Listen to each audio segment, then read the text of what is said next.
I pledge allegiance to the flag of the United States of America and to the republic for which it stands, one nation, under God, indivisible, with liberty and justice for all.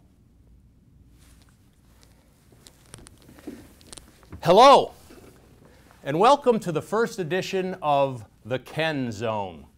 Before I get going, I'd like to give you a few things about me and about this flag here. My stepbrother, John Nicholas Humber Jr., was on Flight 11. The anniversary of that terrible day is coming up in a couple of weeks. This particular flag here was given to me by the commander of the 747th Military Police Company in 2004. It's certified that it was flown in Kabul, Afghanistan on July 18th, 2003. It's had a very special place in my memorabilia. I've decided to pull it out and unfurl it for this show. The beginning of every show I will say the Pledge of Allegiance, and I will say it to this flag. I also wanted to thank the Office of the Board of Selectmen. They allowed me to use this stand for the flag. Thank you.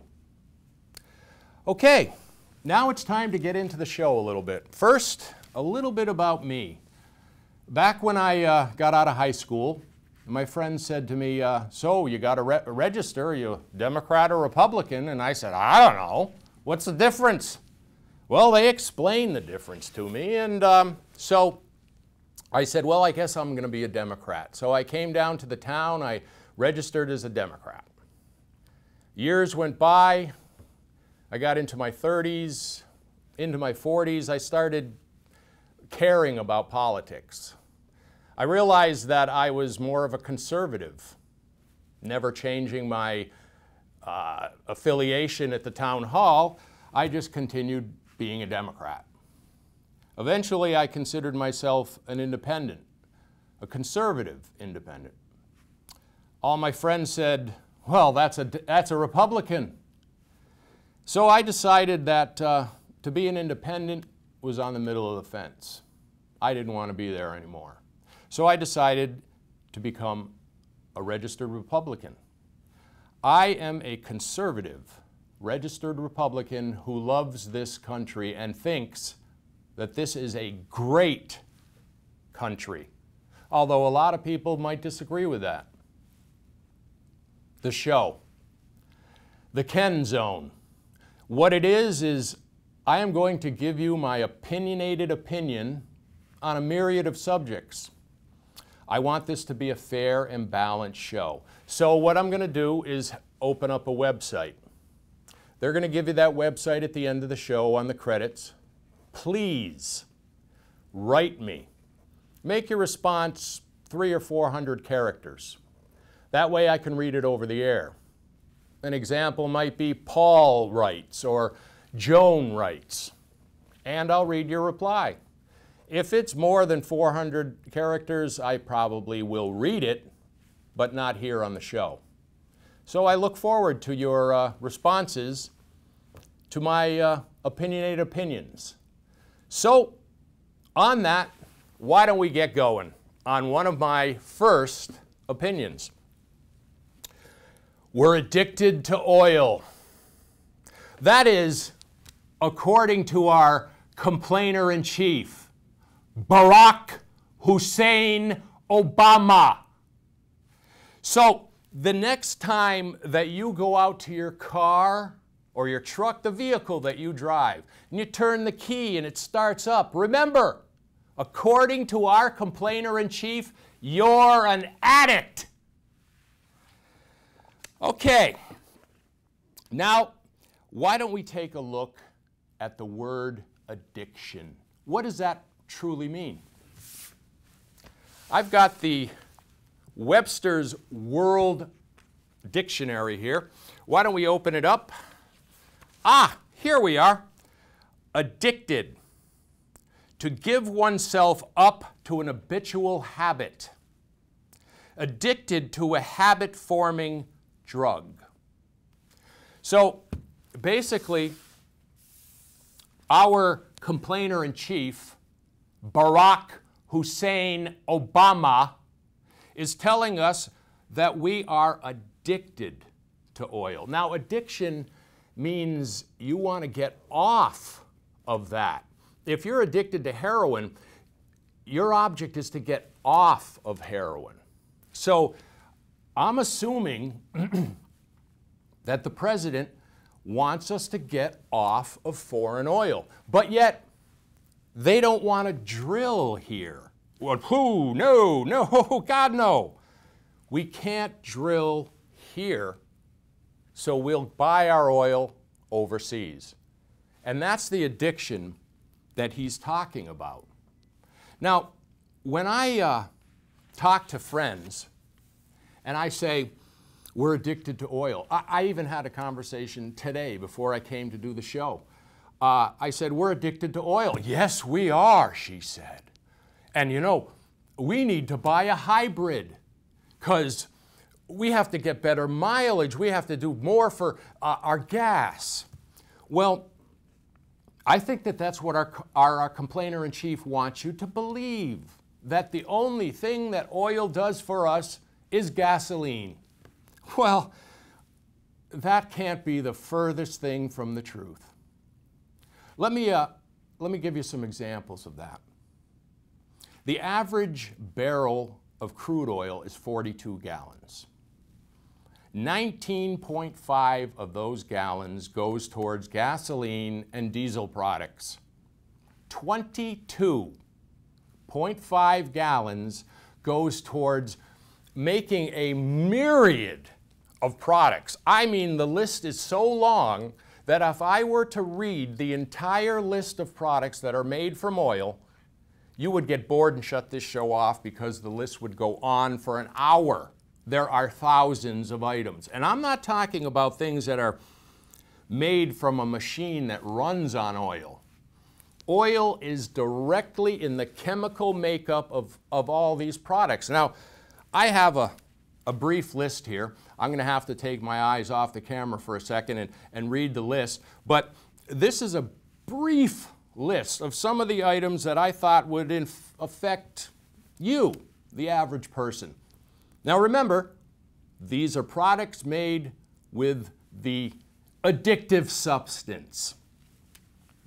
Antifreeze, artificial limbs, AstroTurf, aspirin, balloons, basketballs, tires, CDs, clothes without cotton in them, crayons, dentures, deodorants, electric tape, fertilizers, golf bags, golf balls, hair coloring, hair lotion, heart valves, ink, lipstick, movie film, nail polish, shampoo, shoe polish, soap, toothpaste. And here's a big one. Plastic and plastic bottles. You can go into any room in your house, and I guarantee you, you are going to find a plastic product in that house, especially the kitchen. Plastic is such a big part of our lives that, frankly, without it, I don't know how we could exist. I mean, your car, you walk into your car, the dashboard, everything, the bumpers, they're all plastic. Oh, hang on one second. Hang on. I got to grab the addiction here. Oh, yeah. Now, if it wasn't for plastic, I wouldn't be doing that, would I? The list continues here. We have candles and nylon. Nylon. Ladies, the next time you take your beautiful legs and stick them into a pair of nylons, remember our complainer-in-chief, Barack Hussein Obama, is calling you an addict. Anyway, let's move on. Oil is as much a part of our lives It is integrated into so many different items that to say that we are addicted to oil, the way I like to put it, is that we are addicted to air. Oil is almost the same as saying we are addicted to air. Try to go without air. Try to go without oil. You don't have oil, you don't have all those things, including gasoline and diesel. Okay, what about Barack Hussein Obama? He gives billions of dollars to Brazil so that they can drill off their coast. So maybe now we can get off the oil from overseas and borrow our oil from Brazil. Hey, huh? Yeah, from one pot to another. Because we cannot drill here. We can't drill here. One example is the horrible accident that happened a few months ago in the Gulf with BP. Granted, that was horrible. Terrible to the ocean. It was awful to the coast. It was a terrible, terrible disaster. But from the research that I have done, the environmental people, the environmental lobbyists, forced the oil companies to go out that deep, 10 miles out, 4,000 feet down, because they didn't want the rigs near shore. If they were near shore, when there was a leak, the oil would then get to shore much more quicker. Although, since they'd only be in 200 or 300 feet of water, they could send divers down and the leak would probably have been fixed in the matter of days, maybe hours. But no.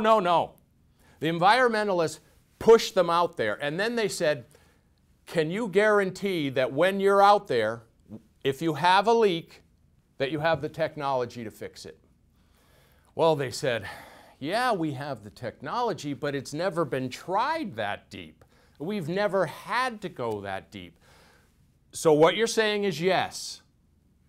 Yes, I guess we'll have to say yes, we have the technology, but it's never been tried. Then there was a leak, a terrible leak. And it took them a long time, and a lot of oil came out of that drill. But it was 4,000 feet down. The pressures were horribly huge. Every 32 feet of water that you go down is another atmosphere of pressure. They were down 4,000 feet. Do the math. That's a lot of pressure. They had to send down drones to fix that. And when they weren't able to fix it the way they said they were, and all that oil came out, the environmental people said, see, you couldn't fix it, so you lied to us. But we had to forget that they pushed them out there. That's why they were out there, because they pushed them out there, because they don't want us to use oil anymore. Friends of mine said, a very liberal friend of mine said, no. They asked the oil companies, can they fix the oil leaks when they leak? Because they wanted to go out deep because that's where the oil was. No. Don't twist your words or try and make people forget what you said 2 years ago or 5 years ago. We do remember. And they pushed them out, the leak happened, and then they tried to blame somebody else. What a surprise. That sounds like Barack Hussein Obama. What about Anwar? From the research I've done, there is nothing there. Nothing. It's a complete desolate area. People don't live there, and people surely don't go there for a vacation. So why don't we drill there? Oh, I forgot. There's only 2 weeks worth of oil under there, so why bother? Another talking point from the liberals. We can't drill there. And when we do drill there, why don't we keep it? Why don't we keep it here? And the next point. The next time you go on a vacation and you're sitting in that jet plane, buckling up, thinking about what a good time you're going to have, well, remember, that jet flies on oil products. And unless you can tell me that a way that we're going to fly a plane with solar panels or maybe photogenic cells on the wings, and that's how we're going to fly our planes, huh? I doubt it. We are going to need oil products to fly jets until we reach Star Wars. So it's going to be that way for your kids' life. And so the next time you're in a jet and you're about to take off, remember, according to our complainer-in-chief, you're an addict. And as my last thing I'd like to touch on about this subject is ethanol. There's another one. Now, ethanol is it's almost like moonshine. It's a product made from corn, and they boil it. Now, that boiling process is done through oil or natural gas.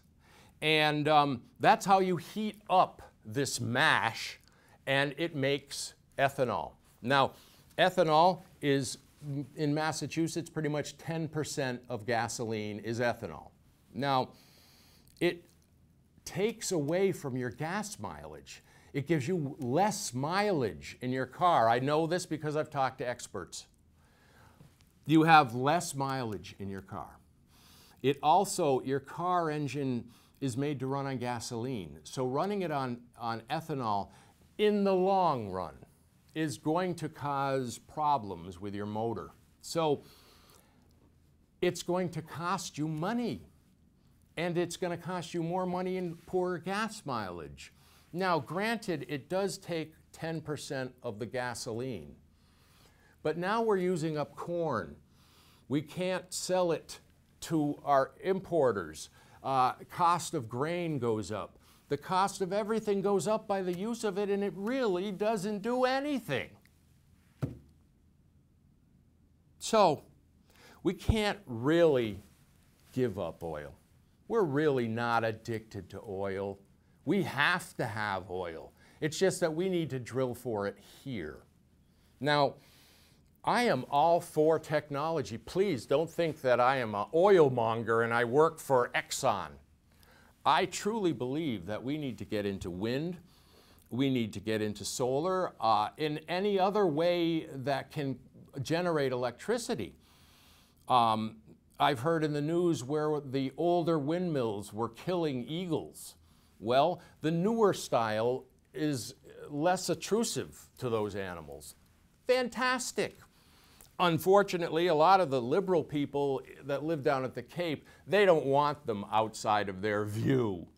So a lot of people want the technology, but not in their backyard. I've heard of fans, windmills that can be put on top of a house that will generate electricity for that house. It only requires 5 miles an hour of wind to work, which is very little, and you can power your house. Unfortunately, that windmill costs as much as the house. So right now, the technology just isn't there to replace the oil that we use. So basically, I believe that oil is a requirement, that we have to have it, and we need to drill here because of all the other products that I said are in the makeup of oil. So please, I really want to hear your point of view. If it's a pro, especially con, please get in touch with me and let me know your opinion.